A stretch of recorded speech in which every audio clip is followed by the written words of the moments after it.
High voice welcome to our channel. ఈ వీడియోలో మనం మెయిన్‌గా మాట్లాడబోయే విషయం ఏంటంటే, పిఠాపురం నియోజకవర్గం అనేది ఎంత అదృష్టం చేసుకుంది అనేది ఇప్పుడిప్పుడే తెలుస్తుంది. ఎందుకనంటే, పవన్ కళ్యాణ్ గారు ఏడాది పరిపాలనలో ఏకంగా 308,00,00,000 అభివృద్ధి పనులనేవి చేయడం జరిగింది. ఇది రికార్డ్ స్థాయి అని చెప్పుకోవచ్చు. ఎందుకనంటే, పిఠాపురం అంటేనే గతంలో చాలామందికి తెలీదు. పవన్ కళ్యాణ్ ఎప్పుడైతే పోటీ చేశాడో అప్పటినుంచి కూడా పవన్ కళ్యాణ్ పేరుతో పవన్ కళ్యాణ్ పోటీ చేయడంతో పిఠాపురం పేరనేది ఏకంగా జిల్లాల వారీగా కాదు, రాష్ట్రాల వారీగా కాదు, దేశాల వారీగా అంటే ఇతర రాష్ట్రాల్లో, ఇతర దేశాల్లో కూడా పిఠాపురం పేరు చెప్పుకునే పరిస్థితొచ్చింది. అయితే పవన్ కళ్యాణ్ గారు ఎప్పుడైతే అక్కడ ఎమ్మెల్యేగా గెలిచారో అప్పటినుంచి ఇప్పటి వరకు కూడా ఏకంగా 308,00,00,000 అభివృద్ధి పనులనేవి చేపట్టారు. అయితే అందులో నాకు తెలిసినవన్నీ కూడా చెప్తాను. చాలా క్లియర్ కట్‌గా వినండి. ముఖ్యంగా పిఠాపురం నియోజకవర్గంలో పవన్ కళ్యాణ్ గారు ఎమ్మెల్యే అయిన వెంటనే కూడా మొదటగా బస్ స్టాండ్ రెనోవేషన్ చేయించారు. ముఖ్యంగా గ్రామాల వారీగా అన్ని గ్రామాల్లో కూడా సీసీ రోడ్లు, బీటీ రోడ్లు వేయడం జరిగింది. అండ్ డ్రైనేజీలు కూడా అండ్ ఫార్మ్ పౌండ్స్ ఏవైతే ఉన్నాయో అవి కానీ, లేదనంటే గోకులం షెడ్లు కానీ, ఇంకో విధంగా చూసుకుంటే పిఠాపురం నియోజకవర్గంలో ఉన్న దూళ్ల సంత అంటే పశువుల సంత ఏదైతే ఉందో దానికి దాదాపుగా 1,70,00,000 వరకు కూడా నిధులు కేటాయించడం జరిగింది.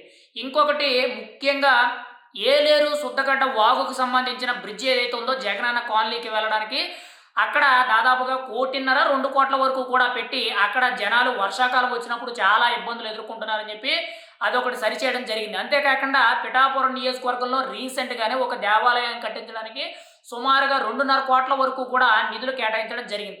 దాంతో పాటు కీలకంగా చూసుకుంటే చిన్న చిన్న బస్ షెల్టర్‌లని, రోడ్లని అంతేకాకుండా పిఠాపురం నియోజకవర్గంలో ఉన్న మహిళలకి కుట్టు మిషన్‌లని వాటితో పాటు అక్కడ ఎవరైతే వ్యవసాయం చేసుకున్న రైతులున్నారో వాళ్ళకి కొన్ని వ్యవసాయ పరికర పనిముట్లు ఏవైతే ఉన్నాయో వాటిలని పంపిణీ చేయడం జరిగింది.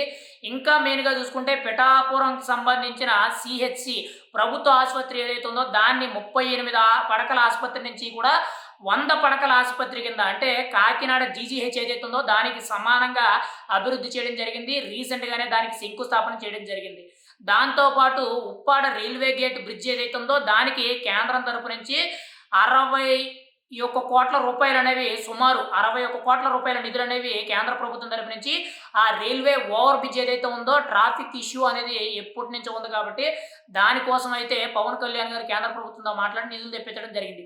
దాంతో పాటు పిఠాపురం రైల్వే స్టేషన్‌కి సంబంధించి కూడా కొన్ని మరమ్మత్తు పనులు జరుగుతున్నాయి.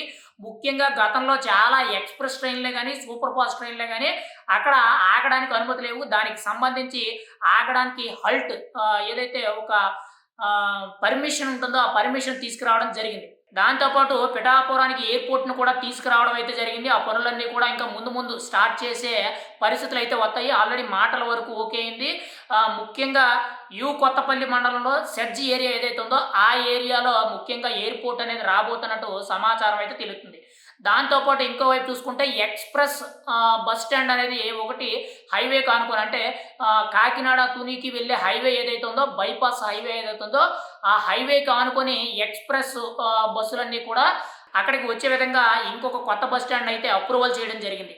దాంతో పాటు పిఠాపురం నియోజకవర్గంలో చాలా చోట్ల కూడా ముఖ్యంగా మంచినీటి సదుపాయాలు లేవు. వాటికి ఆయన పనులు చేపించడానికి నిధులు కేటాయించడం జరిగింది. ముఖ్యంగా గొల్లప్రోలు డంపింగ్ యార్డ్ సరిచేయించడం జరిగింది. గొల్లప్రోలులో నీటి కుళాయిలకు సంబంధించిన పైప్ లైన్ ఏదైతే ఉంటదో దాన్ని మార్పిడి చేయడం జరిగింది. దాంతో పాటు కీలకంగా చూసుకుంటే పిఠాపురం నియోజకవర్గంలో ఉన్న కొన్ని కాలేజీలకి, స్కూళ్ళకి ఆయన ఆర్‌ఓ ప్లాంట్లు పెట్టించడం జరిగింది. వాటితో పాటు కొన్నిట్లికి కంప్యూటర్లు ఇవ్వడం జరిగింది. కొన్ని పాఠశాలలకి ఏకంగా పిల్లలు ఆడుకోవడానికి ఆట వస్తువులు ఏవైతే ఉంటాయో, ప్లేయింగ్ కిట్స్ ఏవైతే ఉంటాయో అవి కూడా ఇవ్వడం జరిగింది. ఇంకా క్లియర్‌గా చూసుకుంటే పిఠాపురం అర్బన్ డెవలప్‌మెంట్ అని చెప్పి పడా అని చెప్పి తీసుకురావడం జరిగింది. ఇక్కడ ముఖ్యంగా పవన్ కళ్యాణ్ గారు ఏకంగా ఒక 10 ఏళ్లలో పిఠాపురంలో ఏదైతే అభివృద్ధి జరుగుద్దో అది కేవలం ఏడాదిలో చూపించారు. ఇంకా చాలా వరకు కూడా పనులు పెండింగ్‌లోనే ఉన్నాయి. ఇవన్నీ కూడా 3 నెలల కిందట, 6 నెలల కిందట, 8 నెలల కిందట పూర్తయినాయి. కొన్ని కొన్ని సమస్యలైతే వెంటనే కూడా పరిష్కారం అయిపోయినాయి. ఏది ఏమైనా సరే పిఠాపురం నియోజకవర్గానికి మహర్దశ పుట్టుకుంది.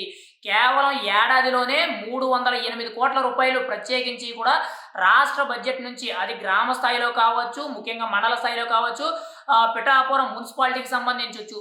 ఏ విధంగా చూసుకున్నా సరే పిఠాపురానికైతే మాత్రం నిధుల కొరత అనేది లేదు. రీసెంట్‌గా కూడా పవన్ కళ్యాణ్ గారు తన సొంత డబ్బులతో కూడా పవన్ కళ్యాణ్ గారు కరెంటు పని చేసిన కార్మికులు ఎవరైతే ఉన్నారో వాళ్ళకి ఏవైతే సేఫ్టీ మెజర్ కిట్స్ ఏవైతే ఉంటాయో అంటే షూస్ కానీ, ముఖ్యంగా చేతికి గ్లౌజులు కానీ, ముఖ్యంగా టూల్ బాక్స్ కిట్ ఏదైతే ఉంటదో అవి సొంత డబ్బులతో ఇవ్వడం జరిగింది. వాటితో పాటు ముఖ్యంగా పవన్ కళ్యాణ్ గారి తనకొచ్చిన రూ. 2,50,000 జీతం ఏదైతే ఉందో, ఆ జీతం మొత్తం కూడా దాదాపుగా 40 మందికి పైగా ఉన్న పిఠాపురంలో అనాథలు ఎవరైతే ఉన్నారో వాళ్ళకి ఒక్కొక్కరికి కూడా 5,000 చొప్పున నెల నెల పెన్షన్ రూపంలో ఇవ్వడం జరుగుతుంది.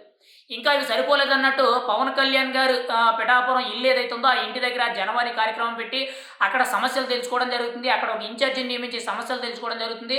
దాంతో పాటు నెలకొకసారి కాకినాడ జిల్లా కలెక్టర్ ఎవరైతే ఉన్నారో ఆయన కానీ, కాకినాడ జిల్లా ఎస్పీ ఎవరైతే ఉన్నారో వీళ్ళిద్దరి సమక్షంలో నెలకొకసారి అక్కడ ఫిర్యాదులు కార్యక్రమాన్ని పెట్టడం జరుగుతుంది. ప్రజల సమస్యలకి ఇవ్వడం జరుగుతుంది. వీటితో పాటు ఇప్పటికే కూడా సీఎంఆర్ ఫండ్స్ ఏవైతే ఉన్నాయో అంటే ముఖ్యమంత్రి సీఎం రిలీఫ్ ఫండ్స్ ఏవైతే ఉంటాయో వాటికి సంబంధించి ఇప్పటికే కూడా దాదాపుగా 90 లక్షలకు పైగా పిఠాపురం నియోజకవర్గంలోనే చాలామంది కూడా వీటికి అప్లై చేసుకుంటే ఆ నిధులు అనేవి స్వయంగా ఎమ్మెల్సీ పిడుగు హరిప్రసాద్ గారు, ఎమ్మెల్సీ నాగబాబు గారి చేతుల మీదుగా ఈ డబ్బులు అనేవి పంపిణీ చేయడం జరిగింది.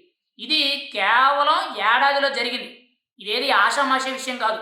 డైరెక్ట్‌గా పిఠాపురం ప్రజల దగ్గరికి వెళ్లి మాట్లాడినా గానీ ఎవరైతే లబ్ధిదారులు ఉన్నారో వాళ్ళకి. కాకపోతే ఒక్కొక్కరికి ఒక్కొక్క సాయం అందింది. అందరికీ కూడా ఒకే సాయం అందిందని కాదు. ఒక్కొక్కరికి ఒకటి జరిగింది. కానీ ఏడాదిలోనే ఇంత మార్పు చూపించగలిగితే ఖచ్చితంగా రాబోయే 5 ఏళ్లలో పవన్ కళ్యాణ్ గారు ఏదైతే పిఠాపురాన్ని ఒక మోడల్ నియోజకవర్గం కింద డెవలప్ చేస్తానన్నారో అంతకు మించి జరిగే అవకాశం ఉంది. 308 కోట్లు ఒక్క నియోజకవర్గానికి నిధులు కేటాయించారంటే అది చాలా గొప్ప విషయం. అది చిన్న విషయం ఏమి కాదు. ఎందుకంటే కనీసం 5 ఏళ్లలో ఒక్కొక్క నియోజకవర్గానికి కనీసం 10 కోట్లు కూడా నిధులు రావు. 10 కోట్లొస్తే చాలా గొప్ప విషయం. అలాంటిది పవన్ కళ్యాణ్ గారి దయ వల్ల 308 కోట్లనేవి నిధులు రావడం అనేది చాలా గొప్ప విషయం. ఒక రకంగా పిఠాపురం ప్రజలందరూ కూడా అదృష్టవంతులని చెప్పుకోవచ్చు. ఆయన్ని 70,259 ఓట్ల మెజారిటీతో లెగ్గించారు. ఈసారి వన్ సైడ్ యునానిమస్ క్యాండిడేట్‌గా లెగ్గుతారు. ఏవో సర్వేల్లోనో లేకపోతే ఎవరెవరో మీడియా ముందు ఏవో 4 కౌరులు చెప్తారేమో కానీ వాస్తవాల్లోకెళ్తే మాత్రం పిఠాపురంలో అభివృద్ధి కేవలం ఏడాదిలోనే పుంజుకుంది. ఖచ్చితంగా రాబోయే 5 ఏళ్లలో 2029 ఎన్నికలకి పిఠాపురం అనేది పవన్ కళ్యాణ్ గారి అడ్డా. ఇంకా ఎవరు కూడా పోటీ చేయడానికి అసలు కనీసం నామినేషన్ వేయడానికి కూడా ఎదరకరారు. చాలా వాస్తవంగా చెప్తున్నారు. కేవలం ఇదేదో నేను కల్పితాలు కాదు. డైరెక్ట్‌గా జనసేన పార్టీ అఫీషియల్‌లోనే 308 కోట్లకు సంబంధించిన నిధులు ఏవైతే కేటాయించారో వాటికి సంబంధించిన పనులు ఏవైతే ఉన్నాయో వాటికి సంబంధించిన ఫోటోలు, వివరాలతో సహా కూడా అఫీషియల్ జనసేన ఖాతాల్లో పెట్టడం అయితే జరిగింది. కావాలంటే ఎవరైనా వెళ్లి చెక్ చేసుకోవచ్చు. ఆ పనులన్నీ కూడా అక్కడ జరుగుతున్నాయి. కొన్ని ఆల్రెడీ జరిగాయి. పూర్తి స్థాయిలో ఏదైనా సరే పవన్ కళ్యాణ్ గారు మాట ఇచ్చారు, నిలబెట్టుకున్నారని మనం అయితే చెప్పుకోవచ్చు. పిఠాపురం అభివృద్ధి అనేది కేవలం పవన్ కళ్యాణ్‌తోనే సాధ్యం.